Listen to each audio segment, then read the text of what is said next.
মসজিদে যাওয়ার সময় সেই সময় কোমরে বল নাই, হাওয়ায় কয় মাথা ঘুরে ঠ্যাঙ্গের মধ্যে হাঁটুর মধ্যে গ্যাস্ট্রিক হয়েছে। আলতু ফালতু কইয়া মসজিদে যায় না, ইন্টারন্যাশনাল ওয়ালাস। অথচ মসজিদে গিয়ে নামাজ পড়লে, এক ওয়াক্ত জামাতে নামাজ পড়লে কত উত্তর সওয়াব। আমার মনে হয় আমি 1000 বার বলেছি, এর চেয়েও বেশি হবে বলেছি। যেদিন থেকে ওয়াজের মাঠে নামছি ওই দিন থেকে জামাতে নামাজ পড়ার ফজিলত বলতে গেলে এই বর্ণনাটা আমি শুনাই। এক ওয়াক্ত নামাজ জামাতে ইমামের পিছনে জামে মসজিদে পড়লে এক ওয়াক্তের বিনিময় 527 ওয়াক্তের সওয়াব পাওয়া যায়। কিন্তু এমন একটা দিন আসে যেদিন কোনো নতুনত্বে কাজ, প্লাস্টিক বলো আর পলিথিন বলো, কোনো টাটানালি কাজ হয় না, ঠিক না? চির যৌবন কেনা চায়, যৌবনের স্বাদ সকলেরই হয়, নারী আর পুরুষ, অ্যানিম্যাল এভরিবডি, প্রত্যেকেরই যৌবনের স্বাদ ভালো লাগে। মানব জীবনে যে কয়েকটা জিনিস অন্যতম বলে আমাদের মনে সবচাইতে বড় নিয়ামত বলে মনে করি, তা হলো নারী আর পুরুষ সকলের যৌবন। কিন্তু এটাও একটা সীমাবদ্ধ আছে, 40 বছর বয়স হওয়ার পরের থেকে আর ধরে রাখা যায় না। যত হারবাল খান, কলকাতা হারবাল, ইন্ডিয়া হারবাল, যত হারবাল খান, কোনোটাই কাজ হয় না। কতক্ষণ লাগে? তোমরা ভোলা বান্ডা ঠিক করে লাভ নাই, আমি টের পাচ্ছ না। শাশু বুড়ো কাছে শুনে যাও, কোনোটাই কাম হয় না। 40 পার হওয়ার পরে কয়েকটা জায়গা সিগন্যাল দেয়, বার্ধক্যের সিগন্যাল। তার মধ্যে 1 নম্বরে হলো যৌবনের পর সিগন্যাল আসে, 2 নম্বরে চোখের দৃষ্টিশক্তি পাওয়ারের উপরে। যেই জিনিসটা আমরা জীবন ভরে রাখতে চাই, যে চোখের দৃষ্টিশক্তি মরণকাল পর্যন্ত থাকুক, কিন্তু তা থাকে না, কমে যায় কি যায় না। তবে চোখের পাওয়ার ঠিক রাখার জন্য কয়েকটা ওজিফা আছে, আমল করলে হবে। 1 নম্বরে হলো ঈশার নামাজের পরে আপনি সময় অপচয় না করে দ্রুত ঘুমিয়ে যাবেন। 2 নম্বর, চোখে দিয়া মোবাইলের আর টেলিভিশনের ওই ফোকাস চোখের পর নেবেন না। টেলিভিশন আর মোবাইল দেখা কমায় দেবেন, চোখের পাওয়ার ভালো থাকবে। 3 নম্বরে আপনি ভোরে ভোরে ঘুম থেকে উঠবেন, অর্থাৎ ফজরের নামাজ কমপক্ষে টাইম মতো পড়বেন। মসজিদে যখন যায় অথবা ঘর থেকে বাহিরে আসে, সারা রাতের আসমান থেকে নাজিল হওয়া সাকিনা বাতাসের সাথে মিশে যায়। আপনি ঘর থেকে ওযু বানাইতে যখন বের হবেন, তখন ওই বাতাসটা আপনার চোখে লেগে চোখের দৃষ্টিশক্তি ভালো হয়ে যায়। শুনে দেখেন ডাক্তারদের কাছে। 4 নম্বর, আপনি নিয়মিত যতটুক পারেন 1 পৃষ্ঠা হলেও কোরআন শরীফ চোখ দিয়ে দেখে পড়ার অভ্যাস করেন। কোরআনে কারীমের বদৌলতে আপনার চোখের পাওয়ার ভালো থাকবে। 5 নম্বর, দৈনন্দিন 5 ওয়াক্ত নামাজের পরে যদি পারেন পড়বেন, অবশ্যই শিখবেন। কেন শিখবেন না? হাজার হাজার লাখ লাখ টাকা ডাক্তাররা দিচ্ছেন, সেটা পারবেন। রক্ত পানি করা টাকা ডাক্তাররা দিতে পারবেন, সামান্য একটু ওজিফাটা মুখস্থ করে আমল করতে কেন পারবেন না? আপনি 5 ওয়াক্ত নামাজের পরে পড়বেন বিসমিল্লাহির রহমানির রহিম, ফাকাশাফনা আনকা গিতাআকা ফাবাসারুকাল ইয়াওমা হাদীদ, ফাকাশাফনা আনকা গিতাআকা ফাবাসারুকাল ইয়াওমা হাদীদ, ফাকাশাফনা আনকা গিতাআকা ফাবাসারুকাল ইয়াওমা হাদীদ। ছোট্ট একটা আয়াত। এরপরে 15 বার পড়বেন ইয়া নূর। কি শব্দ? মুখস্থ করেন। কার নাম? নূর কার নাম? আল্লাহর এই নামটার বরকতে 15 বার আপনি পড়বেন। এরপরে 2 বৃদ্ধাঙ্গুলের উপরে ফুক দিয়া অথবা কপালে হাত দিয়ে উপর দিক ফুক মাইরা ওই ফুকটা চোখে নেবেন। ইনশাআল্লাহ চোখের পাওয়ার ঠিক থাকবে এবং বৃদ্ধি পাবে। আমল করা যাবে না? আমার চোখের পাওয়ার নষ্ট হয়ে যাচ্ছে, আমি নিজেই বিনা চশমায় দেখি নাই, এত অজিবা আমি শিখাই দিলাম। এক সাহাবা আর এক সাহাবাকে বলতেছে, ফজর আর মাগরিবের পরে যদি কেউ আউযু বিকালিমাতিল্লাহি তাম্মাতি মিন শাররি মা খালাক 3 বার পড়ে, আউযু বিকালিমাতিল্লাহি তাম্মাতি মিন শাররি মা খালাক 3 বার, কয়বার? ইউটিউব থেকে ওয়াজ কালেক্ট কইরা দোয়াগুলো মুখস্থ করবা। যুবকরা, মুরব্বীরা করবেন, মা বোনরা করবেন। এই দোয়া যদি কেউ ফজর মাগরিবে ৩ বার করে পড়ে, ফজরে পড়লে মাগরিবের আগ পর্যন্ত কোনো বিষাক্ত প্রাণীতে তাকে দংশন করে না, সাপে কাটবে না, তাকে বিচ্ছুতে কাটবে না, এমনকি মাইজেলি পোকায় কোনো প্রকার কীট পতঙ্গ পর্যন্ত তাকে দংশন করবে না। মাগরিব বাদ পড়লে সারা রাত নিরাপদ থাকবেন। আর এক দিক সে যেমন সাপে কামড়া মানে সেই সময় কুমো দিয়ে করে পেঁয়াজ দিয়ে দুনিয়ার উজাগে কাছে দৌড়ে দিতে হবে। দোয়াটা মুখস্থ করে, দোয়া না যা শুনতে এসেছিলাম তা করছে না, করছে আর একটা ওসব হবে না, গলায় জোট নেই, গরমকালে গলা বসে নেই, ফাল্গুন না আসলে কোকিলের গলা ফোটে না। এবার যেই সাহাবা হাদিস বর্ণনা করলেন, নবী পাক সাল্লাল্লাহু আলাইহি ওয়াসাল্লাম থেকে বর্ণনা করলেন, যেই ব্যক্তি সকাল বিকাল ৩ বার এই দোয়া পড়ে ওকে কোন প্রকার বিষাক্ত প্রাণীতে দংশন করে না।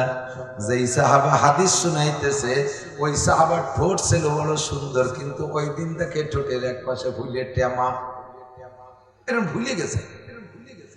যাকে হাদিস শুনাইলেন উনি বলতেছেন, ভাই আপনার ঠোঁট দুটো তো বড় সুন্দর ছিল, আজকে ঠোঁটের এপাশে এরকম ফুললো কেন?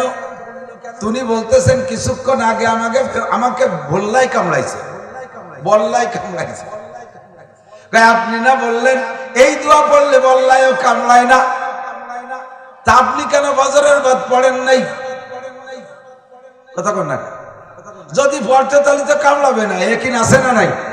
আছে আছে। তখন উনি চলে গেছে, কথা তো ঠিকই। যাইয়া হুজুর আলাইহিস সালামের কাছে বললেন, হুজুর আপনার হাদিস আমি বর্ণনা করেছি, অথচ আমাকে আজকে বল্লাই কামড়াইছে। আমি হুজুর বলেন তুমি মনে করে দেখো তুমি কি দোয়া সেদিন আজকে পড়ছো কিনা। সাহাবী মনে করে দেখে আজকে উনি ভুলে গেছে, পড়তে মনে নাই। এবার হুজুর কুল্লুন মুয়াসসারুন লিমা খুলিকা, যাকে যা তকদিরে লেখা হয়েছে ওই তকদিরের ফয়সালা হবে। যেদিন তোমারে বল্লাই কামড়াবে সেদিন তোমার দোয়া মনে থাকবে না। তবে যদি তুমি অভ্যাস করে নাও, এদিক আমার দিক থেকে শরীয়তের আমলগুলো সব অভ্যাসে পরিণত করলে ওটা ছোটে না। অভ্যাস যদি পরিণত না হয় তাহলে ভুল হয়ে যায়। জীবনে যতদিন পর্যন্ত মসজিদে যান নাই, মসজিদে না যাওয়ার অভ্যাস, যতদিন মসজিদে যাওয়ার অভ্যাস করেন নাই, মসজিদে নামাজ পড়তে যান নাই, তখন আপনার পায়ের ডাইন আর বামের কোনো পার্থক্য ছিল না। বাথরুমে ঢুকছেন ডান পা দিয়া, অফিসে ঢুকছেন বাম পা দিয়া, ঘরে ঢুকছেন বাম পা দিয়া, বেরোয় গেছেন আর এক পা দিয়া, উল্টো পাল্টা বহুত কিছু করেছেন। এ জায়গায় আপনারা কেউ মাসালা বলে নাই, মাসালা শুনতে আপনি ব্যস্ত ছিলেন না, ইচ্ছা আপনার ছিল না। হঠাৎ করে একদিন বয়ান শুনেছেন মসজিদে নামাজ পড়তে হবে। যদি কোনো ব্যক্তি মসজিদে ইমামের পিছনে জামে মসজিদে জামাতে নামাজ পড়ে, একটু লক্ষ্য করো যুবক, কান খাড়া করে শোনো। আমার মুরব্বী বাবারা যারা অলসতায় একেবারে গদ আন্তর্জাতিক খ্যাতি সম্পন্ন আইসিয়া নামাজ পড়ে, তবে বাড়ির কাছে মসজিদে যে পড়ে না, এমন কিছু আল্লাহওয়ালা বুজুর্গ আছে না নাই? তাদের পেট বড় অহংকার, পেট বড়। মসজিদে যাব কার পাশে দাঁড়ায় নামাজ পড়বো? ওই মসজিদে কি মানুষ আছে? দেখি শিয়াল কুত্তে নামাজ পড়তে গেছে, কোন হুজুরির পাশে নামাজ পড়বো? হুজুর কেউ সাল মাইয়াই কেসা দোষ একটা পাইছে, হুজুরকে চিনতে, হুজুর কেউ ছেলে মেয়ে হয়, কি করি সেই হুজুরির পাশে নামাজ পড়ে? আস্তাগফিরুল্লাহ। হুজুরকে ছেলে মেয়ে যদি না হইতো তুমি হইতে পারতে না, কারণ দুনিয়ার সর্বপ্রথম মানুষ সাধারণ পাবলিক না, হুজুর। কথা কয় না। আদম আলাইহিস সালাম আইএ পাস, আদম আলাইহিস সালাম কলেজের বিএ পাস, বিশ্ববিদ্যালয়ের এমএ পাস। আদম আলাইহিস সালাম কি পাস? হুজুর পাস। কি পাস? নবী পাস। ফেরেশতারা পর্যন্ত তার কাছে হার মেনে গেছে। ওই আদম আলাইহিস সালাম বুড়ার হুজুর, প্রথম হুজুর। ওই হুজুরের যদি ছেলে মেয়ে না হইতো তাহলে দুদু তুমি ভয় হইতে কোন জায়গা কলা গাছ ফুলিয়ে তোমার কি আল্লাহ ভ্যাকেট করে ছাড়িয়ে দিত আসলে। এই আজে বাজে আলতু ফালতু মন্তব্য কইরা মসজিদে যাইয়া নামাজ পড়ে না, একদল আছে না না? ওই লোকটা খুড়খুড় করে বগলে বাস বাঁধাইয়া শরীর খুঁচাতি খুঁচাতি একেবারে বাস স্ট্যান্ডে যে চা খায়, সে শক্তি তার খোড়া ট্যাঙ্কের মধ্যে আছে। আছে আছে। মসজিদে যাওয়ার সময় সেই সময় কোমরে বল নাই, হাওয়ায় মা চা ঘুরে ঠ্যাঙ্গের মধ্যে, হাঁটুর মধ্যে গ্যাস্ট্রিক হয়েছে। আলতু ফালতু কইয়া মসজিদে যায় না, ইন্টারন্যাশনাল ওয়ালাস। অথচ মসজিদে গিয়ে নামাজ পড়লে, এক ওয়াক্ত জামাতে নামাজ পড়লে কত ওয়াক্তের সওয়াব। আমার মনে হয় আমি 1000 বার বলেছি, এর চেয়েও বেশি হবে বলেছি। যেদিন থেকে ওয়াজের মাঠে নামছি ওই দিন থেকে জামাতে নামাজ পড়ার ফজিলত বলতে গেলে এই বর্ণনাটা আমি শুনাই। এক ওয়াক্ত নামাজ জামাতে ইমামের পিছনে জামে মসজিদে পড়লে এক ওয়াক্তের বিনিময় 527 ওয়াক্তের সওয়াব পাওয়া যায়। কত ওয়াক্ত? 527। এই জায়গায় বেশি ভুলে গেছে। এবার 527 হাতে রাখেন, তবলিগা লাগে নামে যে বদনাম করেন, তবলিগা লাগে নামে বদনাম। এত মোটা মোটা ফজিলত হয় গুহানে, ওই থেকে পাঠ হয় না, ফজিলত হয় দাওয়ায়। এর বেশ কি বার আদল আছে না? আপনি হাতে রাখেন 527 রে, এবার এরে আবার গুণ দেবেন কি দিয়া? যদি প্রত্যেক ওয়াজু নামাজের ওযুর সাথে যদি আপনি মেসওয়াক করে ওযু বানান, 5 ওয়াক্ত নামাজে মেসওয়াক করে যদি আপনি ওযু বানান, তাহলে ওই ওযুর কারণে নামাজের দাম হবে আরো 70 গুণ। 527 এবার 70 দিয়ে গুণ দেন, কত হবে? এমন করে আরো গুণ দেওয়ার অনেক কায়দা আছে। এই গুনে গুনে গুনে গুনে লক্ষ লক্ষ কোটি কোটি নেকি হইয়া যায়। ফজরের নামাজ 5 ওয়াক্ত নামাজ মসজিদে কোন জায়গায় পড়বেন তো ইনশাআল্লাহ 527 গুণ সওয়াব বেশি পাইবেন। এবার মসজিদে না যাইয়া মসজিদের ইমাম সাহেবের বিরুদ্ধে এই জাতীয় অপবাদ দিয়ে অভিযোগ কইরা আলসেমি করে মসজিদে যায় না, এইটা বাদ দিয়ে নিয়মিত মসজিদে যাবেন, জামাতে নামাজ পড়বেন। তবে মসজিদে যাবেন যারা, তারা হলো পুরুষরা। কারা মসজিদে যাবেন? কারা? কোন মহিলাকে মসজিদে নেওয়ার ব্যবস্থা করবেন না।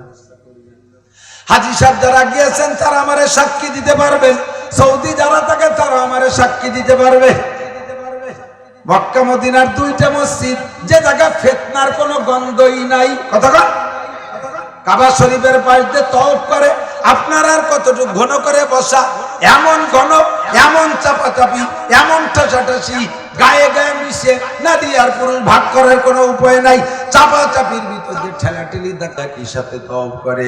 যত বড় চরিত্রহীন পুরুষ হোক না কেন, ওই কাবার চত্বরের ভিতরে থাকা অবস্থায় যাররা পরিমাণ মনের অবস্থা নষ্টর দিকে যায় না। ঠিক কিনা? আরাফাতের ময়দান থেকে রওনা দেয় 9 তারিখ মাগরিবের আযানের পরে। নামাজ ওখানে পড়তে হয় না, নামাজ পড়তে হয় মুজদালিফায় যাইয়া। আযান হবে আরাফাতের ময়দানে, রওনা দেবে ওখান থেকে, কেউ গাড়িতে কেউ পায়ে হেঁটে। যাইতে যাইতে মুজদালিফায় যাইতে রাত 11টা 12টা বেজে যায়। এ পর্যন্ত নামাজ পড়া যাবে না, রাস্তায়ও পড়া যাবে না। মুজদালিফায় যাইয়া অবস্থান করে সেখানে গিয়া প্রথম মাগরিবের 3 রাকাত, এরপরে ইশার 2 রাকাত ফরজ, এরপরে বেতের পড়ে এই যাইয়া ওই জায়গা যাইয়া জামা বাইনাল ইশা মাগরিবে ইশাইন, মাগরিব আর ইশা 2 ওয়াক্ত একসাথে পড়া লাগে।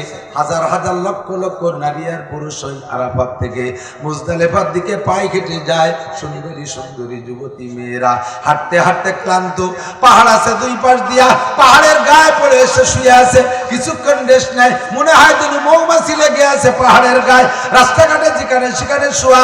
একটা বাঙালি পুরুষ বলেন আর বিদেশি যে কোনো পুরুষ বলেন, কাহারও চরিত্রের ভিতরে যারা পরিমাণ গুণ ধরে না যে একটা মেয়ে শুয়ে আছে তার কাছে গিয়ে একটু বসি, তার সাথে একটু প্রেমালাপ করি, তার সাথে একটু খোঁজ গল্প করি, এমন খারাপ ধারণা কাহারও আসে না। ওইটা হলো জাগার বরকত। মক্কা যতটা নিরাপদ, মদিনা তার চাইতে শান্তিওয়ালা। কারণ মক্কা থেকে নবী পাক হিজরত করে মদিনায় গিয়েছেন মক্কাবাসীদের হিংস্রতার কারণে, তাদের খারাপ আচরণের কারণে। কথা বলুন ঠিক কি না? এই মক্কার লোকের ভিতরে হিংস্র ভাব সেই কালে ছিল, তাদের বংশধর রক্তের মধ্যে আজও পর্যন্ত কিছু থাকলেও থাকতে পারে, আছে কিনা আমি তা বলবো না, কিন্তু মদিনাওয়ালারা সেই কাল থেকে ভালো, এখনো পর্যন্ত ভালো। মক্কায় বহুত সরগোল চিল্লে পাল্লা শোনা যায়, মদিনায় বিলকুল নীরব।